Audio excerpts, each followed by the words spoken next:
ഇന്നലെ വളരെ ദാരുണമായൊരു സംഭവം തിരുവനന്തപുരത്തെ കിഴക്കേക്കോട്ടയിലുണ്ടായി. KSRTC ബസ്സും ഒരു പ്രൈവറ്റ് ബസ്സും മത്സര ഓട്ടമായിരുന്നു തോന്നുന്നു. അതിൻ്റെ ഇടയിൽ ഒരു മധ്യവയസ്കൻ ഉല്ലാസ് ബാബു ഞെരിഞ്ഞമർന്നു. അദ്ദേഹത്തിന് മരണം സംഭവിച്ചു. ഈ ആന്റണി രാജു ഈ ട്രാൻസ്പോർട്ട് മന്ത്രിയായിരിക്കുമ്പോൾ തന്നെ ഇനി ഇങ്ങനെയുള്ള സംഭവങ്ങളൊന്നും ഉണ്ടാകാതിരിക്കാൻ ഇവിടെ എല്ലാവിധമായ കാര്യങ്ങളും ചെയ്യാൻ പോകുന്നു എന്ന് അദ്ദേഹം പ്രസ്താവന നടത്തി. ഒന്നും ഉണ്ടായില്ല. അപ്പോൾ ഓരോ കാലത്തും ഓരോ മന്ത്രിയും പ്രസ്താവിച്ചു പോകും. മനുഷ്യന് മരണം സംഭവിക്കുമ്പോൾ മാത്രമായിരിക്കും മാധ്യമങ്ങൾ ഇത് വരിക. എന്തായാലും ഈ വീഴ്ച പ്രൈവറ്റ് ബസ്സിൻ്റെ ആണെന്നാണ് ഇപ്പോൾ ഗതാഗത വകുപ്പ് കണ്ടെത്തിയിരിക്കുന്നത്. ബസ്സിൻ്റെ പെർമിറ്റ് സസ്പെൻഡ് ചെയ്യും. ഡ്രൈവറുടെ ലൈസൻസ് റദ്ദാക്കാൻ ശുപാർശയുണ്ട്. കിഴക്കേക്കോട്ടയിൽ ഇന്നു മുതൽ ഗതാഗത വകുപ്പിൻ്റെ പ്രത്യേക സ്ക്വാഡ് പരിശോധന നടത്തും. അപ്പോഴും ഒരു കാര്യം ബാക്കിയാകുന്നു. ആ കുടുംബത്തിന് നഷ്ടപ്പെട്ട ഈ ആളിനെ, ഈ ഉല്ലാസ് ബാബുവിനെ നമുക്ക് എങ്ങനെ തിരിച്ചു നൽകാൻ കഴിയും? കാരണം 2 യാത്രക്കാരെ കൂടുതൽ കിട്ടുമെന്ന പേരിൽ ഈ പ്രൈവറ്റ് ബസ് നടത്തിയ അഭ്യാസമാണ് ഒരു മനുഷ്യൻ്റെ ജീവൻ എടുത്തത് എന്നാണ് നമ്മൾ മനസ്സിലാക്കുന്നത്. സലീം മാലിക് ചേരുന്നു നമുക്കൊപ്പം. Good morning Saleem Malik. വളരെ സങ്കടകരമായ കാര്യമായി പോയി. വിവരങ്ങൾ.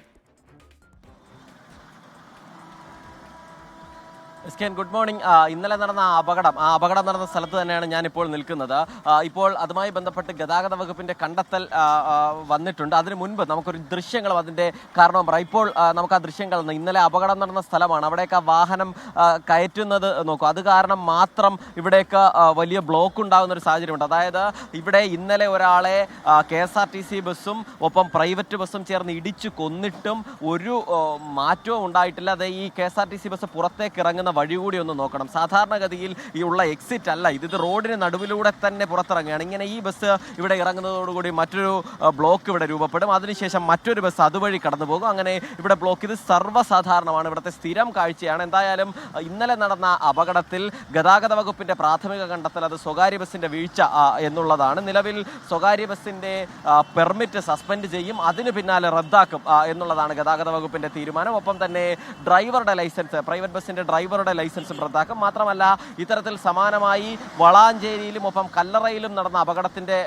പശ്ചാത്തലത്തിൽ ആ 2 പ്രൈവറ്റ് ബസ്സുകൾക്കും സമാനമായി തന്നെ ബസിന്റെ പെർമിറ്റ് സസ്പെൻഡ് ചെയ്യുകയും ഒപ്പം ഡ്രൈവറുടെ ലൈസൻസ് റദ്ദാക്കുകയും ചെയ്യുന്ന നടപടി ഉണ്ടാകുമെന്ന് അറിയിക്കുന്നു. മാത്രമല്ല ഇത്തരം വീഴ്ചകൾക്ക് ഇനി മുഖം നോക്കാതെ നടപടി എന്നുള്ളതാണ് ഗതാഗത മന്ത്രി അറിയിക്കുന്നത്. പ്രത്യേകിച്ചും വളരെ വേഗത്തിൽ തന്നെ അടുത്ത ദിവസം തന്നെ മന്ത്രിയുടെ സമയലഭ്യത അനുസരിച്ച് സ്വകാര്യ ബസ്സുകളുടെ യോഗം വിളിക്കാൻ തീരുമാനിച്ചിട്ടുണ്ട്. ഈ അപകടത്തിന്റെ പശ്ചാത്തലത്തിൽ സ്വകാര്യ ബസ്സുകളുമായി ഉടമകളും ഒപ്പം തന്നെ മോട്ടോർ വാഹന അധികൃതരും തമ്മിൽ ഒരു യോഗം വിളിച്ചതിന് ശേഷം അപകടമുണ്ടാക്കുന്ന ബസ്സുകൾക്ക് നേരെ കടുത്ത നടപടി എന്ന് അറിയിക്കുമെന്ന് ഗതാഗത മന്ത്രി തന്നെ അറിയിച്ചിട്ടുണ്ട്. മാത്രമല്ല ഈ പ്രദേശത്ത്, നമ്മൾ ഈ നിൽക്കുന്ന പ്രദേശത്ത് അപകടം സ്ഥിരമാണ്. അത് എല്ലാ ദിവസവും ഒരപകടമെങ്കിലും ഉണ്ടാകാറുണ്ട്. കഴിഞ്ഞ 6 മാസത്തിനിടെ 3 പേരുടെ ജീവൻ പൊലിഞ്ഞ ഇടമാണ്. അതുകൊണ്ട് ഓരോ ഘട്ടത്തിലും നമ്മൾ തന്നെ മന്ത്രിയുടെ ശ്രദ്ധയിൽപ്പെടുത്തുകയും ഇവിടെ പരിശോധന നടക്കുകയും അതിന് പിന്നാലെ ആ പരിശോധന 2 ദിവസം കഴിയുമ്പോൾ ഇല്ലാതാവുകയും ചെയ്യുന്നൊരു സാഹചര്യം പലപ്പോഴും ഉണ്ട്. ഇത്തവണ ഇന്നു മുതൽ വീണ്ടും ഇവിടെ ഗതാഗത വകുപ്പിന്റെ പരിശോധന, പ്രത്യേക സ്ക്വാഡ് ഇവിടെ പ്രവർത്തിക്കും എന്നാണ് അറിയുന്നത്. നേരത്തെ മന്ത്രി ആന്റണി രാജു ഒരു എൻഫോഴ്സ്മെന്റ് യൂണിറ്റ് തന്നെ ഇവിടെ പൂർണ്ണ സമയം പ്രവർത്തിക്കുമെന്ന് അന്നത്തെ ഗതാഗത മന്ത്രിയായിരുന്ന കാലത്ത് പറഞ്ഞതാണ്. അത് നടപ്പിലായിട്ടില്ല. പക്ഷേ ഈ അപകടത്തിന്റെ പശ്ചാത്തലത്തിൽ ഗതാഗത വകുപ്പിന്റെ പ്രത്യേക സ്ക്വാഡിന്റെ പരിശോധന ഇവിടുത്തെ അനധികൃത പാർക്കിങ്ങും അനധികൃത യൂടേണും ഉൾപ്പെടെയുള്ളവയ്ക്ക് എതിരെ ഉണ്ടാകും എന്ന് ആണ് ഇപ്പോൾ ഗതാഗത വകുപ്പിന്റെ ഏറ്റവും പുതിയ തീരുമാനം. SKN. Okay, thank you. Salim മാലിക്കായിരുന്നു കിഴക്കേക്കോട്ടയിൽ നിന്നും ചേർന്നത്. അവിടെയാണ് ഒരു മനുഷ്യന് ദാരുണാന്ത്യമുണ്ടായത്. 2 ബസ്സുകൾക്കിടയിൽ ഒരു ജീവൻ ഞെരിഞ്ഞമർന്നു.